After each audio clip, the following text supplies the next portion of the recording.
Hello guys, welcome back to my channel Mita's kitchen. আজকে আমাদের নতুন রেসিপি মটর পনির মশলা। চলুন ভিডিওটি শুরু করা যাক। এর জন্য আমি নিয়ে নিয়েছি কিছুটা পরিমাণে পনির, কিছুটা মটরশুঁটি, কাঁচা লঙ্কা, টমেটো আর ডুমো ডুমো করে কেটে রাখা আলু। আপনারা এখানে আলুটা স্কিপ করতে পারেন, আমি এটা আলু দিয়েই বানাচ্ছি। পনিরটা আমি এবারে কিউব আকারে কেটে নেব। এই রেসিপিটি একদম নিরামিষ, আপনারা এটি কোনো পুজো পার্বণে তৈরি করতে পারেন।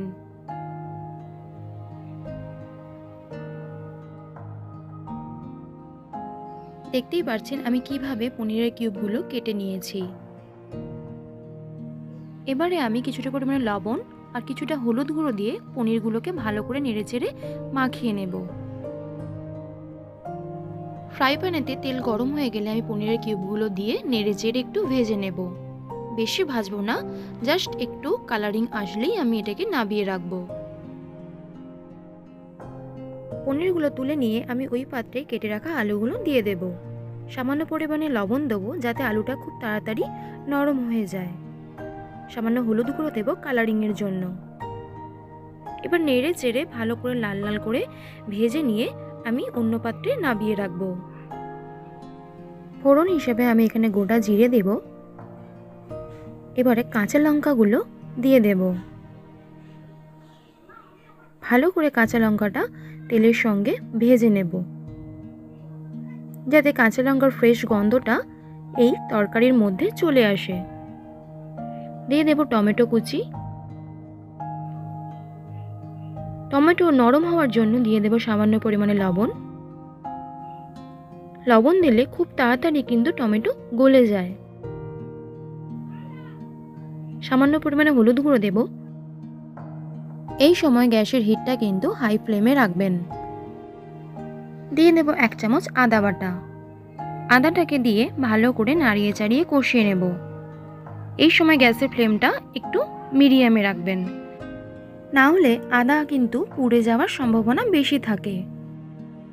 আমি একটা বাটিতে টক দই আর কিছুটা পরিমাণে হলুদ গুঁড়ো দিয়েছি। দেব সামান্য পরিমাণে লঙ্কা গুঁড়ো, দেব সামান্য পরিমাণে কাশ্মীরি লঙ্কা গুঁড়ো,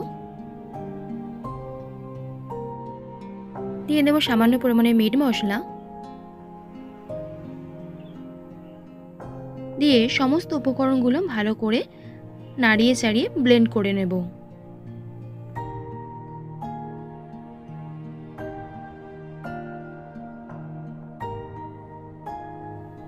এবারে এদিকে আমি ওই মশলা কষানোর সঙ্গে সঙ্গেই এই যে ব্লেন্ড করা মশলাটি আমি এর ওপরে ছড়িয়ে দেব। ভালো করে এই মশলাগুলো তেলের সঙ্গে ভালো করে কষিয়ে নেব যতক্ষণ না পর্যন্ত এর থেকে তেল ছেড়ে আসে। তবে খেয়াল রাখবেন এই সময় গ্যাসের ফ্লেমটা একদম লো ফ্লেমে রাখবেন, নয়তো দইটা ফেটে যেতে পারে। আপনারা যদি আমার চ্যানেলে নতুন হয়ে থাকেন তাহলে অতি অবশ্যই কিন্তু ভিডিওটি একটা লাইক করবেন এবং বন্ধুদের সঙ্গে শেয়ার করতে কিন্তু ভুলবেন না।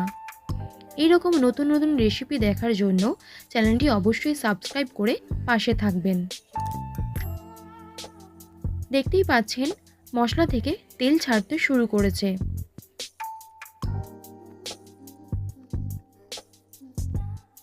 এবারে সামান্য পরিমাণে জল দেব। জল দিয়ে সব মশলাটি একটু ফুটতে দেব। একটু ফুটে আসলেই আমি দিয়ে দেব কড়াইশুঁটি। যেহেতু আমি এটি মটর পনির করছি তাই এখানে মটরের ভাগটা একটু বেশি দিতে হবে। এইভাবে আমি কিছুক্ষণ ফুটতে দেব। এই সময় কিছুটা পরিমাণে ধনেপাতা কুচিয়ে নেব।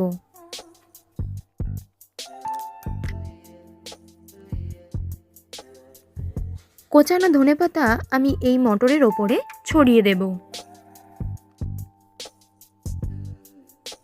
এবারে সামান্য পরিমাণে ফুটে আসলে আমি আগে থেকে ভেজে রাখা আলু দিয়ে দেব।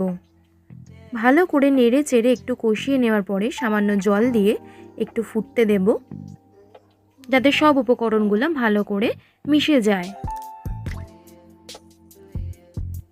একটু ফুটে আসলেই আমি এর মধ্যে দিয়ে দেব আগে থেকে ভেজে রাখা পনিরের কিউবগুলো।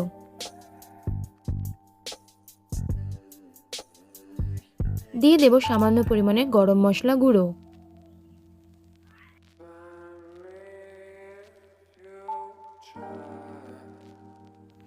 শীতকালের শেষে এই কড়াইশুঁটি দিয়ে আপনারা পনির তৈরি করে দেখবেন, খেতে কিন্তু খুব অসাধারণ হয়েছিল। দুর্দান্ত স্টাইলে মটর পনির রেসিপি আপনারা বাড়িতে অতি অবশ্যই ট্রাই করে দেখবেন। কীরকম লাগলো আমাকে কমেন্টে জানাতে ভুলবেন না।